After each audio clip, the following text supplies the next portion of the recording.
I got so much fucking design on right now. Every time, bring it back, make it come out.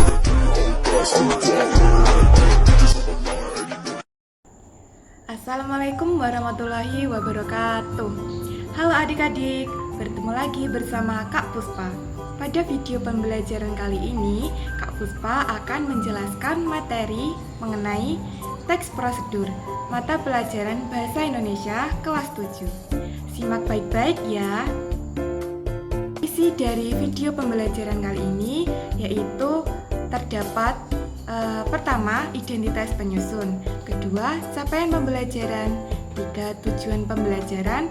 4, apresepsi. 5, ice breaking. 6, materi pembelajaran. 7, latihan. 8, refleksi. Dan 9, penutup. Di sini Kak Puspa akan menyebutkan tentang identitas Kak Puspa. Kak Puspa itu nama panjangnya yaitu Puspa Oktaviani dengan NIM 1860210232063, kelas Tadris Bahasa Indonesia 6A, UIN Said Ali Rahmatullah Tulungagung.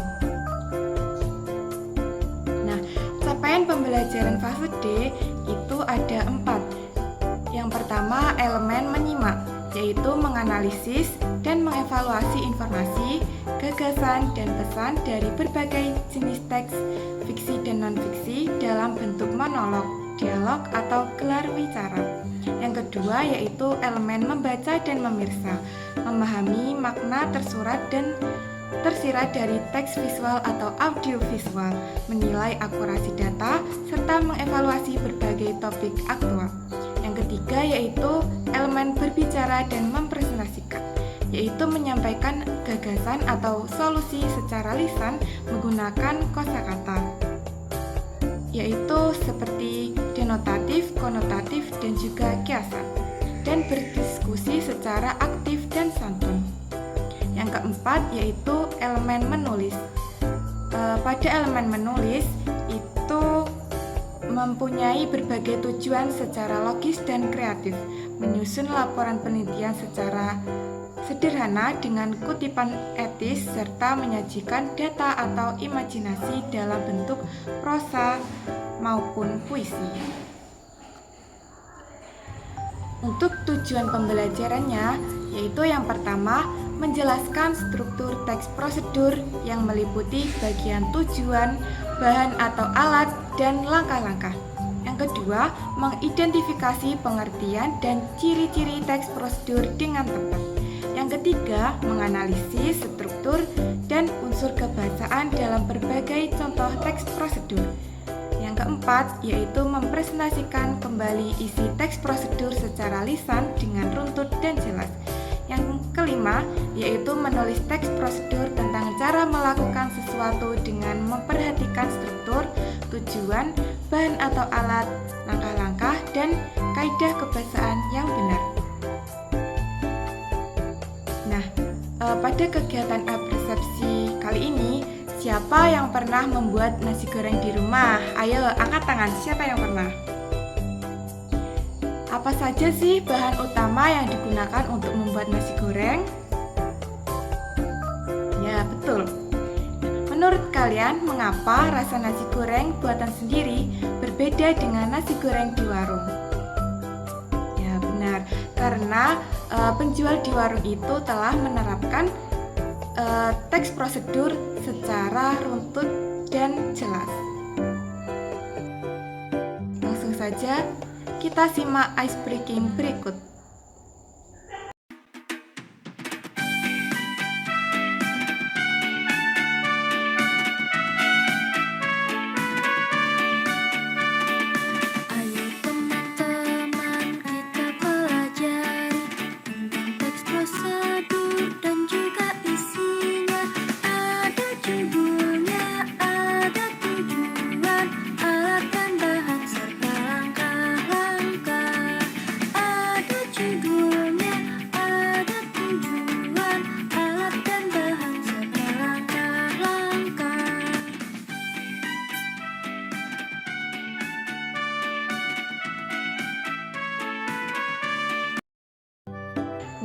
Bagaimana kalian setelah melakukan ice breaking? Tentunya menjadi semangat kan? Nah, lanjut ke materi ya. Apa sih itu teks prosedur? Teks prosedur adalah teks yang berisi panduan atau serangkaian langkah-langkah terstruktur untuk melakukan atau membuat sesuatu agar mencapai tujuan yang diinginkan secara tepat dan efisien. Teks ini sering ditemukan dalam bentuk manual, resep, atau instruksi, dan tujuannya adalah untuk memberikan panduan yang jelas dan akurat bagi pembaca.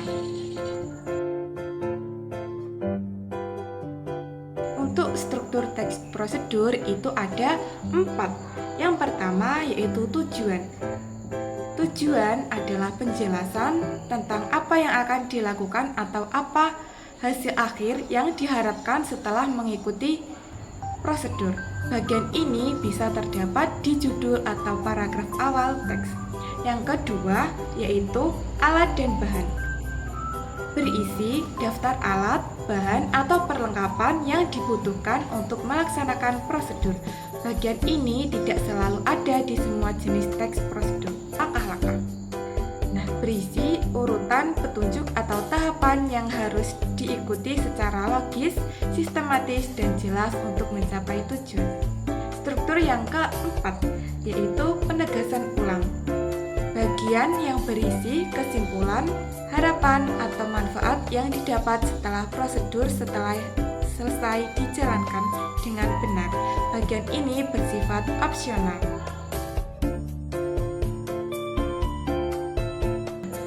Sekarang kita akan mempelajari tujuan teks prosedur. Yang pertama yaitu memberikan instruksi yang jelas. Menjelaskan secara terperinci langkah-langkah yang harus diikuti untuk menyelesaikan tugas seperti pada resep masakan atau manual penggunaan alat. Yang kedua yaitu memastikan hasil yang akurat. Hal ini membantu pembaca mendapatkan hasil yang sesuai dengan harapan dengan memberikan arahan yang tepat. Tujuan yang ketiga yaitu meningkatkan efisiensi dan ketepatan. Dengan panduan yang sistematis, proses pengerjaan menjadi lebih cepat dan efisien, serta mengurangi resiko kesalahan. Tujuan yang keempat yaitu mencegah kesalahan dan resiko. Menghindari potensi kegagalan atau bahaya dengan menjelaskan prosedur yang benar, misalnya dalam petunjuk penggunaan obat atau alat. Selanjutnya yaitu tentang manfaat teks prosedur. Yang pertama, memberikan instruksi yang jelas. Teks ini bertujuan untuk memberikan panduan yang mudah diikuti agar pembaca dapat mencapai hasil yang diinginkan. Yang kedua, menstandarkan cara kerja. Dalam dunia kerja, teks prosedur memastikan semua orang melakukan tugas dengan cara yang sama dan sesuai dengan standar yang telah ditetapkan. Yang ketiga, yaitu memudahkan pemahaman. Teks prosedur disusun dengan bahasa yang jelas dan sederhana, yang dapat dipahami oleh siapa saja, baik pemula maupun yang sudah berpengalaman. Yang keempat, yaitu mencegah kesalahan dan risiko. Teks ini berfungsi untuk menghindari bahaya atau kegagalan, misalnya dengan mengikuti petunjuk penggunaan obat yang benar untuk mencegah efek samping. Selanjutnya yaitu contoh teks prosedur. Nah, ini Kak Puspa memberikan contoh teks prosedur tentang membuat nasi goreng. Yang pertama tadi strukturnya ada apa? Tujuan. Nah, benar. Pada tujuan kali ini yaitu membuat nasi goreng yang enak dan sederhana sebagai hidangan sarapan atau makan malam. Yang kedua yaitu bahan. Berupa 1 piring nasi putih, lebih baik nasi yang sudah dingin. Selanjutnya yaitu 2 siung bawang putih, cincang secara halus. Selanjutnya 3 siung bawang merah, iris tipis-tipis. 1 butir telur ayam, 2 sendok makan kecap manis, setengah sendok teh garam. Nah, itu tadi bahan-bahannya. Selanjutnya yaitu wajan, spatula, kompor, dan juga piring saji. Terakhir yaitu langkah-langkah. Yang pertama, panaskan sedikit minyak goreng di dalam wajan. Kedua, tumis bawang putih dan bawang merah hingga harum dan berwarna kecoklatan. Ketiga, masukkan telur, lalu orak-arik hingga matang. Keempat, tambahkan nasi putih ke dalam wajan, aduk hingga tercampur rata dengan bumbu dan telur. Yang kelima, tuangkan kecap manis, garam, dan merica bubuk. Aduk kembali hingga warna dan rasanya merata. Yang keenam, masak nasi goreng hingga agak kering dan tercium aroma harum khas nasi goreng. Yang ketujuh yaitu angkat dan sajikan di piring. Kemudian tambahkan irisan mentimun dan tomat sebagai pelengkap. Untuk struktur yang terakhir yaitu penegasan ulang. Dengan mengikuti langkah-langkah di atas, kamu bisa membuat nasi goreng yang lezat dan praktis. Selamat mencoba dan berkreasi dengan tambahan topping sesuai selera. Nah, itu tadi mengenai contoh teks prosedur. Selanjutnya yaitu kita akan melakukan latihan atau penugasan. Nah, dalam penugasan ini Kak Puspa perintahkan untuk menulis teks prosedur tentang membuat makanan atau minuman yang kalian suka. Setelah itu, praktikkan dan divideokan. Petunjuk pengerjaannya yaitu tahap 1, menulis teks prosedur. Buatlah teks prosedur dengan struktur yang lengkap, yaitu ada judul, tujuan, bahan dan alat, langkah-langkah, dan penutup. Tahap 2 yaitu praktik. Rekam videomu saat praktik. Nah, itu tadi penjelasan mengenai materi teks prosedur. Selanjutnya memasuki tahap refleksi. Apa hal baru yang kalian dapatkan dari tugas ini? Oke, sip. Bagian mana sih yang paling seru dan paling susah? Oh, yang paling seru yang membuat teks prosedur tadi ya. Oke, sip. Terus apa sih yang kalian akan coba pada kegiatan selanjutnya? Nah, benar sekali, membuat video tentang membuat sesuatu atau mempraktikkan teks prosedur. Nah, adik-adik, kita telah mencapai akhir materi. Kak Puspa akan membacakan kesimpulan materi pembelajaran pada video kali ini. Kesimpulannya yaitu struktur utama teks prosedur terdiri atas tujuan, bahan atau alat, dan langkah-langkah, serta penutup. Tujuan menjelaskan maksud dari kegiatan yang akan dilakukan. Bahan atau alat berisi daftar kebutuhan, sedangkan langkah-langkah menjabarkan urutan tindakan yang harus diikuti.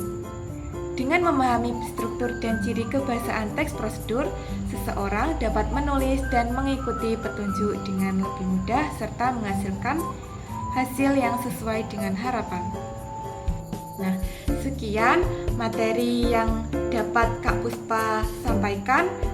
Apabila terjadi kesalahan atau kekurangan dalam penyampaian Kak Puspa mohon maaf yang sebesar-besarnya. Wassalamualaikum warahmatullahi wabarakatuh. Sampai jumpa.